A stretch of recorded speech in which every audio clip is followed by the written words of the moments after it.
Hari ini kita bahas kenapa orang bisa kerasukan. Gerasa ada suatu tempat yang gersang dan kering. Dan di situ ada kuburan-kuburan kuno. Pada waktu Yesus ada di Gerasa, ada orang kerasukan legion. Dan berkata, Yesus, engkaulah anak Elohim yang maha tinggi. Dan apa yang terjadi? Sujud dan menyembah. Perlu sudah tahu bahwa setan juga percaya Yesus. Setan juga menyembah Yesus. Tapi setan tidak pernah bertobat. Jadi kalau saudara percaya Yesus, aktif ke gereja, melayani Tuhan tapi tidak bertobat, namanya setan kedua. Nah, jadi ingat saudara, untuk percaya Yesus, setan juga percaya. Untuk menyembah Yesus, setan juga menyembah. Nah, apa yang terjadi? Yesus berkata, keluar dan pindah ke babi. Perlu sudah tahu bahwa setiap kasus kerasukan pasti ada penyebabnya. Perlu sudah tahu, kalau terjadi kasus kerasukan berulang-ulang di atas 7 kali, setelah itu 8 kali, 9 kali, akan masuk ke dampak kejiwaan. Makanya kalau orang yang sering kerasukan berulang-ulang di atas 7 kali, dia akan mengalami paranoid, kejiwaan, bahkan bisa namanya halusinasi. Kenapa?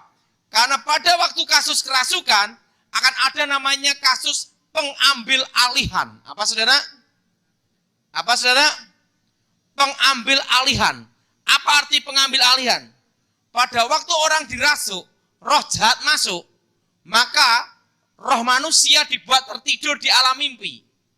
Nah, disitulah akan terjadi namanya penekanan syaraf, terutama otak kecil. Nah, ini yang bisa mengakibatkan dampak kejiwaan kalau kasus kerasukan berulang-ulang di atas 7 kali.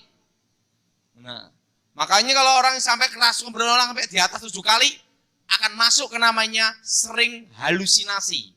Bahkan ada namanya paranoid. Bahkan akan mengalami depresi. Karena terjadi namanya penekanan syaraf. Dan orang kerasukan, rohnya dibuat tertidur di alam mimpi, merasa dibawa ke alam lain, kerajaan, hutan, atau kampung. Dan perlu kita tahu bahwa semua kasus kerasukan pasti ada penyebabnya, ada pemicunya, dan ada mengawalinya. Tidak tiba-tiba langsung kerasukan. Yang pertama, nah ini saudara, penyebab orang kerasukan. Kalau orang mempercayai, meyakini ada hubungan antara orang mati dan orang hidup, komunikasi antara orang mati dan orang hidup, maka orang tersebut akan paling mudah untuk dirasuk. Makanya orang yang sering mimpi ketemu arwah-arwah yang sudah mati, itu paling mudah untuk dirasuk.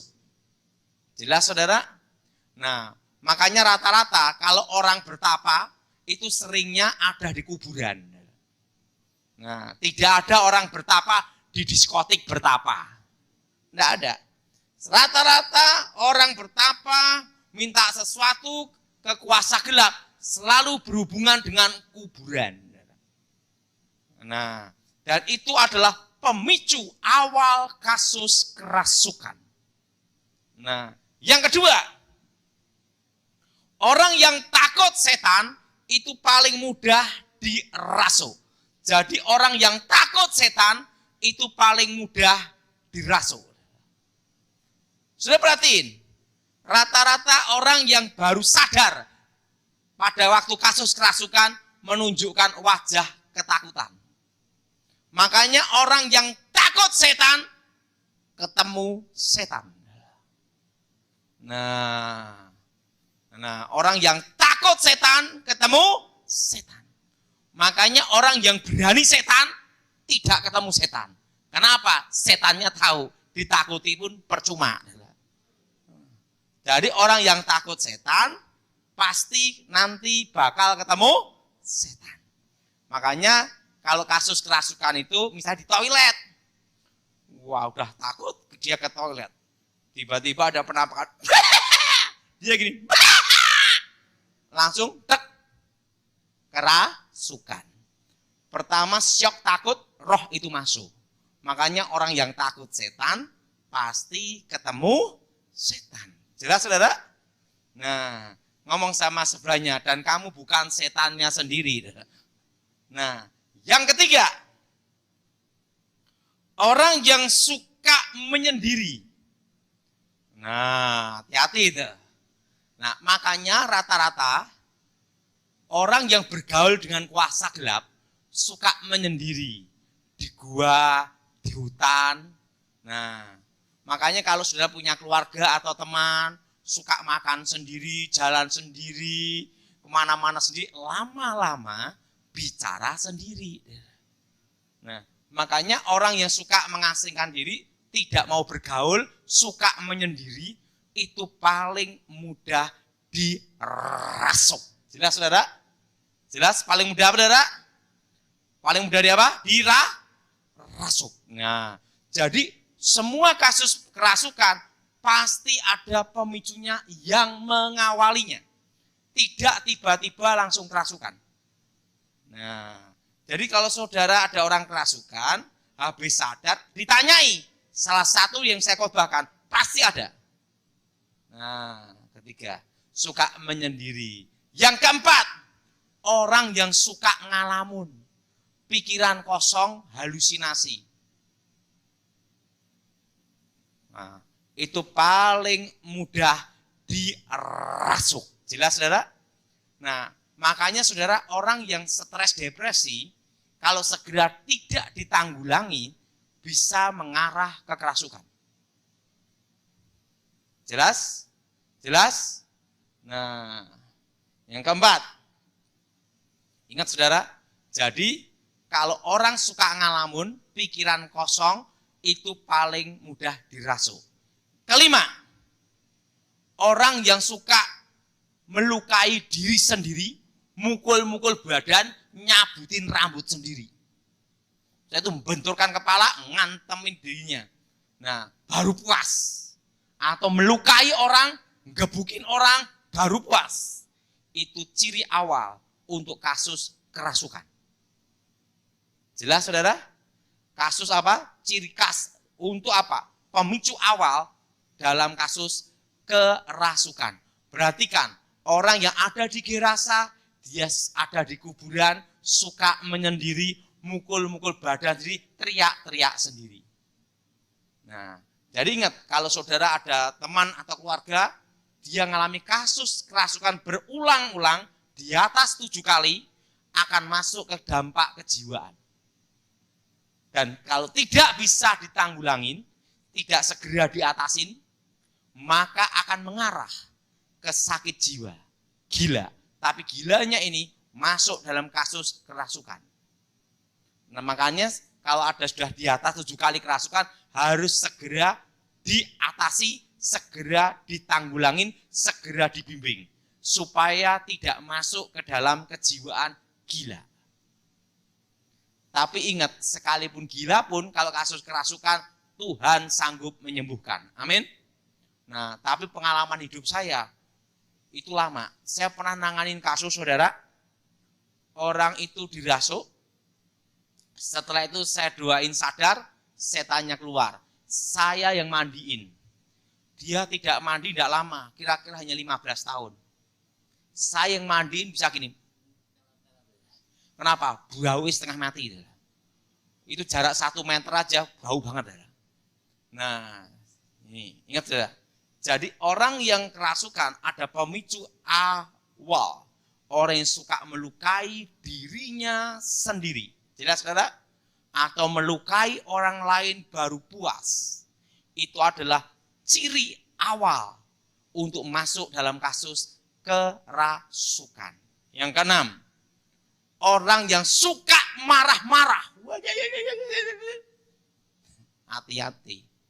Itu mudah kerasukan. Jadi kalau saudara punya istri yang suka marah-marah, ngomong, "Mah, ingat kerasukan." Karena apa saudara? Orang yang suka marah-marah itu adalah pemicu awalnya pasti ada. Makanya kalau ada orang yang marah-marah di kuburan, sumpah-sumpahan, disebut setan lewat, langsung gini. Nah, yang keenam, jadi orang yang suka marah. Ya, yang ketujuh, orang yang punya akar pahit, kecewa, dendam, itu paling mudah dirasuk. Jadi orang yang kecewa, akar pahit, dendam, ingat ya, itu paling mudah dirasuk. Maka Tuhan Yesus berkata, kalau kamu mengampuni, Bapamu pun mengampuni. Kalau kamu tidak mengampuni, Bapamu pun tidak mengampuni. Pengampunan adalah kunci pemulihan. Amin. Jadi ingat saudara, pengampunan. Apa saudara? Apa saudara? Pengampunan. Makanya sering kejadian terutama perempuan. Bila dia kecewa dengan akar pahit, dilayani konseling, waktu didoain tiba-tiba manifestasi kerasukan. Jadi kalau saudara ada orang yang kerasukan, perhatiin. Pasti ada pemicu awalnya. Jelas? Jelas? Dan ingat, kalau itu pembantu atau keluarga atau saudara, sampai ada kerasukan di atas 7 kali, berulang-ulang, maka akan mengarah di kejiwaan. Jelas, saudara? Akan terkena dampak psikologisnya. Kenapa? Karena ada penekanan saraf pada waktu roh itu masuk. Nah, yang ketujuh, ingat saudara, jadi akar pahit, kecewa, dendam.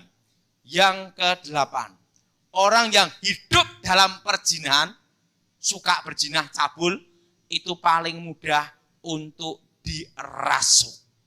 Makanya orang kena guna-guna itu, Pak, kok suami saya kok bisa kena guna-guna pelet tuh gimana? Pasti dia main-main dengan dosa. Artinya apa? Pasti ada pemicu awalnya. Dia pasti suka main perempuan dulu.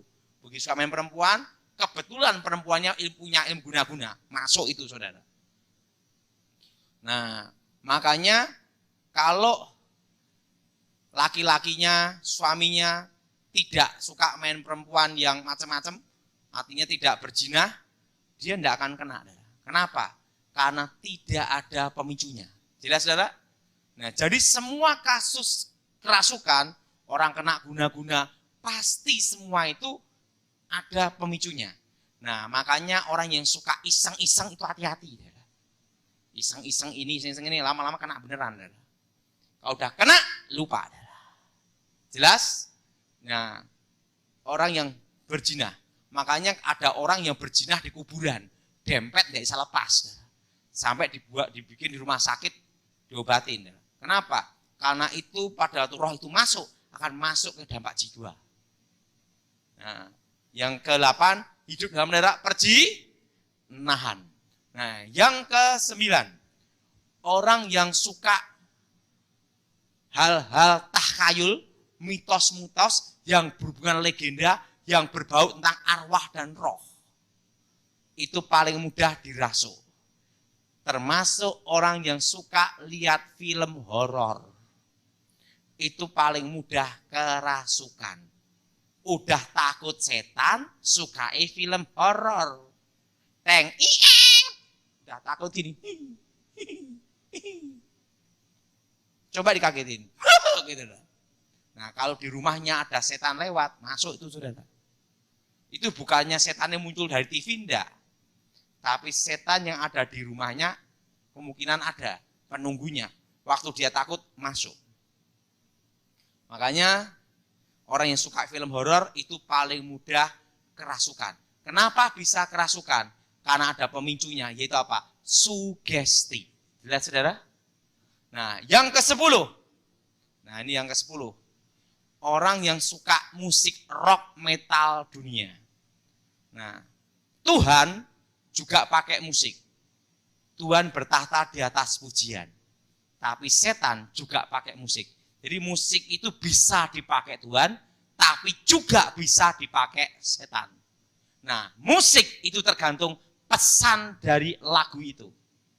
Nah, makanya saudara, orang yang suka musik rock bisa sampai bunuh diri. Karena pesan lagunya itu apa? Jadi orang yang suka musik rock metal dunia itu paling mudah dirasuk. Jelas saudara? Nah, saudara, cirinya orang kerasukan, ingat. Yang pertama, kasus kerasukan adalah pengambil alihan. Makanya orang yang dirasuk pasti mata terbuka. Pak, kalau ada orang kerasukan, mata tertutup gini gimana? Itu bukan kerasukan, itu stres. Saya pernah nanganin satu kasus. Ada seorang pembantu dari orang penting dalam perpajaan mineral batu bara. Nah, apa yang terjadi, saudara? Pembantunya ini kerasukan berminggu-minggu. Dilayani berapa pendeta, sampai pendeta doain dalam Yesus sampai gini. Dilayani berapa pendeta, tidak bisa. Akhirnya orang penting dalam perpajakan Minerba ini minta tolong saya. Apa langkah awal yang saya lihat? Pertama, mata dulu. Karena pada waktu dia kerasukan matanya gini. Waktu itu saya lihat pembantunya ini, matanya terpejam gini. Orang kerasukan mata terbuka, mata merah atau kelihatan putihnya aja. Langsung saya ngomong sama bapak ini, Pak, pembantu bapak ini bukan kasus kerasukan. Dan ini berdampak ada kejiwaan atau dia minum obat. Apa yang terjadi? Nggak taunya pembantunya ini dikasih tahu sama pacarnya. Ini vitamin, kalau badanmu capek minum obat ini. Nggak taunya itu adalah apa? Pil koplo. Yang layani dalam nama Yesus. Sampai gini-gini. Nah, begitu dia minum obat lagi langsung gini. Mana obatnya? Dibuka, pil koplo. Jadi kalau kita ngalamin pelepasan, ciri pertama, orang kerasukan pasti mata terbuka. Jelas? Karena mata adalah jendela hati kita. Orang tidak suka orang bisa dilihat dari mata. Orang suka orang dilihat dari mata. Yang paling susah ditebak, mata buta. Jelas? Jelas? Nah, orang kerasukan itu suara berubah. Nah, tapi ingat berubah ini parobrat. Pak, kalau laki-laki suaranya gini, mau kemana mas? Itu bencong lain lagi.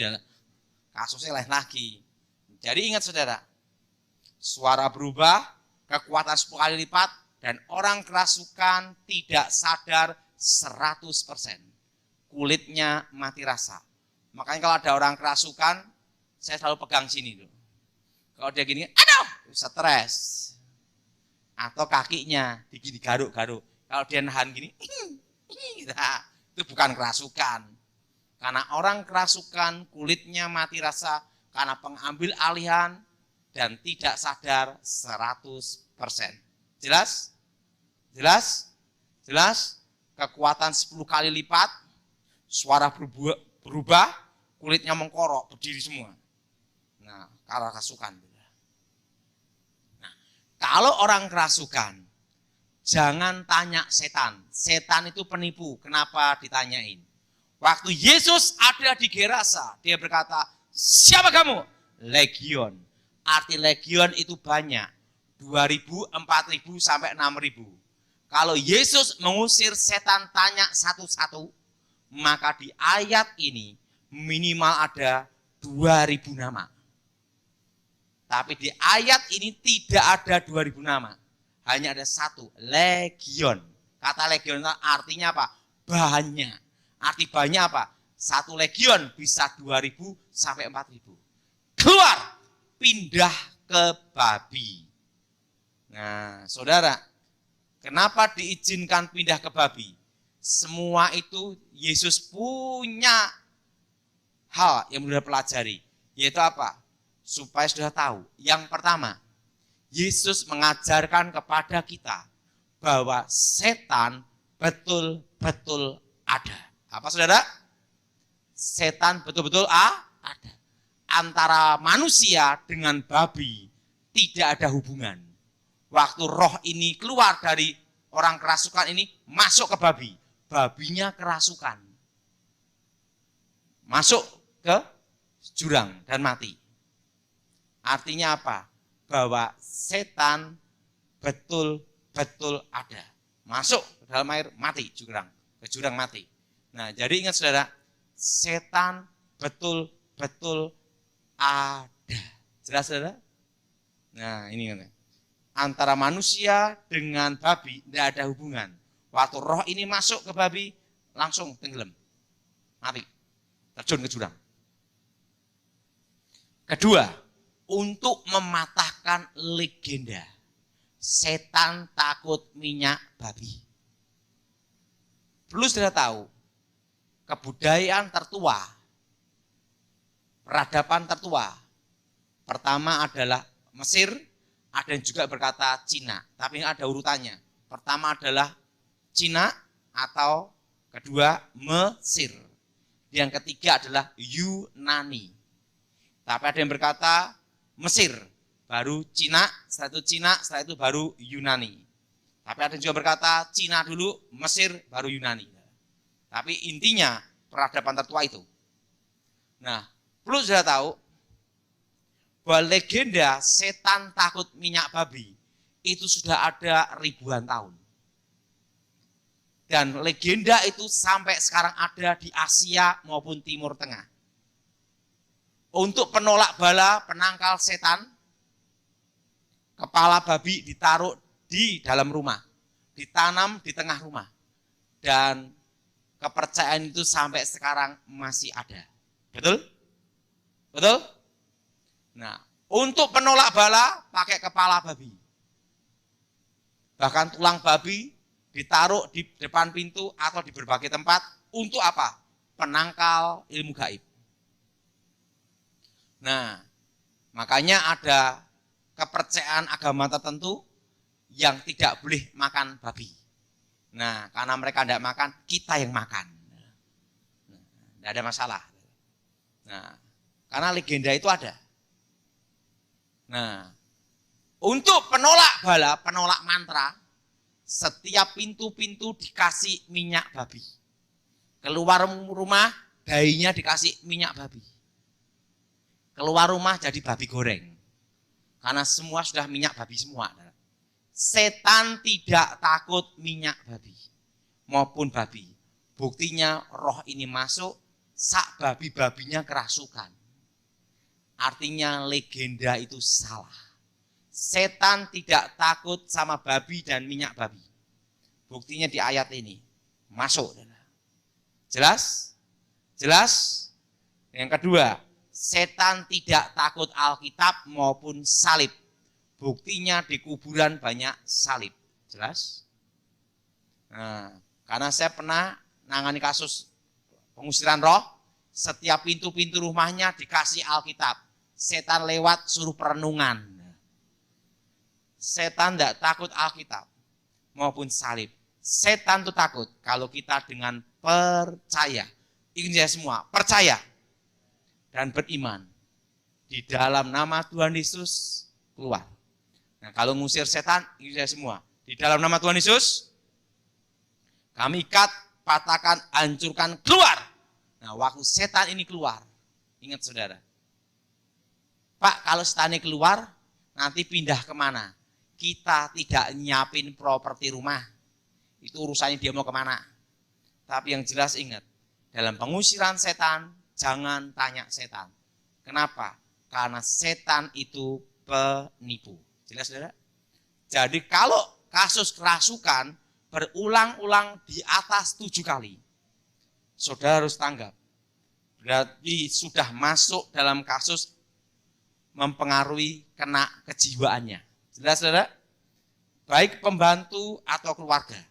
Begitu dia kerasukan sekali, 2 kali, 3 kali. Sampai 7 kali ke atas berturut-turut. Itu bisa masuk dampak kejiwaan, paranoid, halusinasi. Nah, bahkan nanti bisa depresi. Nah, kenapa? Kalau tidak segera ditanganin, akan masuk ke sakit jiwa, gila. Tapi gilanya di sini karena kerasukan. Kalau udah sampai kasus gila ini, itu yang berat. Jelas ya? Nah, tapi ingat, tiada mustahil bagi Tuhan. Tuhan memberi kita kuasa untuk mengusir setan dan menyembuhkan. Nah, biasanya begitu setannya keluar, dampak kejiwaannya perlu diperbaiki. Itu perlu waktu yang lama, 1-2 tahun. Jadi kalau saudara punya pembantu, kerasukan di atas 7 kali, engkau harus tanggap. Akan masuk ke dalam kasus kejiwaan. Kenapa bisa terjadi? Karena waktu roh itu masuk, akan menekan saraf. Dan sarafnya ini berhubungan dengan otak kecil. Alam bawah sadar. Sekali itu penekanan, 2 kali penekanan. Kalau sampai 7 kali penekanan saraf otak kecil, itu hampir mirip dengan benturan. Itu akan kena namanya dampak kejiwaan.